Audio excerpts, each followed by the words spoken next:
Hello बच्चों, let's read the question. The question says that among the following the paramagnetic species is.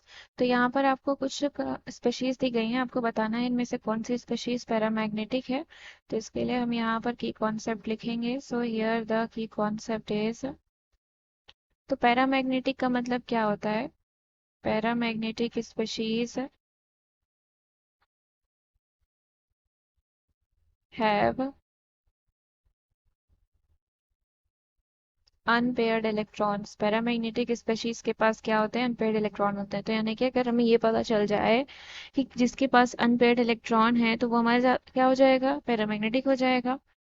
तो free radical है आपका, पहला free radical दिया है. अब अगर हम मान लेते हैं कि ये आपका क्या हो गया? फ्री रेडिकल हो गया. तो अगर हमें इसका स्ट्रक्चर बनाना रहे तो ये इस तरीके से हो जाएगा. तो यहाँ से आप क्या देख रहे हैं? That is 2 to 4 to 6. 6 electron आपके क्या है? बॉन्डिंग में पार्टिसिपेट कर रहे हैं. और ये आपका एक अनपेयर्ड इलेक्ट्रॉन है. This is unpaired electron. Unpaired electron and total 6 electron participate in bonding. Participate in bonding. तो अगर हम देखें तो इसके पास कितने ओवरऑल इलेक्ट्रॉन्स हो गए? 7 इलेक्ट्रॉन्स हो गए. यानी कि एक अनपेयर्ड इलेक्ट्रॉन है. तो ये स्पेशीज आपकी कैसी है?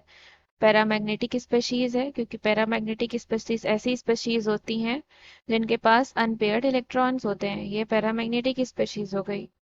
अब हम कार्बोकेटायन की बात करते हैं. तो मान लेते हैं ये हमारा क्या है? कार्बोकेटायन है. तो ये इस तरीके से हो गया यहाँ पॉजिटिव चार्ज. तो यहाँ से हम देख रहे हैं कि 6 इलेक्ट्रॉन्स आपके बॉन्डिंग में पार्टिसिपेट कर रहे हैं. 6 इलेक्ट्रॉन पार्टिसिपेट इन बॉन्डिंग.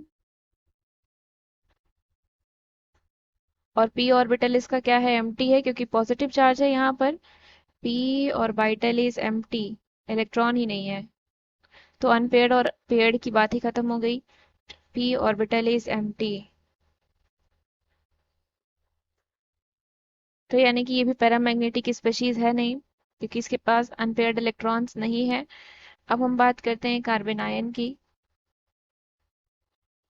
तो कार्बन आयन हम लिखते हैं ऐसे, दैट इज CH3 नेगेटिव. अब अगर हम इसका स्ट्रक्चर बनाएं तो हम इस तरीके से लिखेंगे इसे. सो ये हो गया आपका 2 to 4 to 6.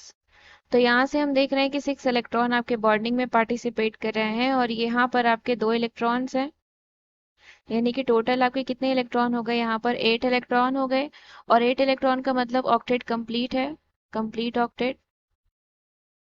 ऑक्टेट कंप्लीट का मतलब कोई भी अनपेयर्ड इलेक्ट्रॉन प्रेजेंट नहीं है. या तो ये कैसा स्पेशीज है? डाईमैग्नेटिक है.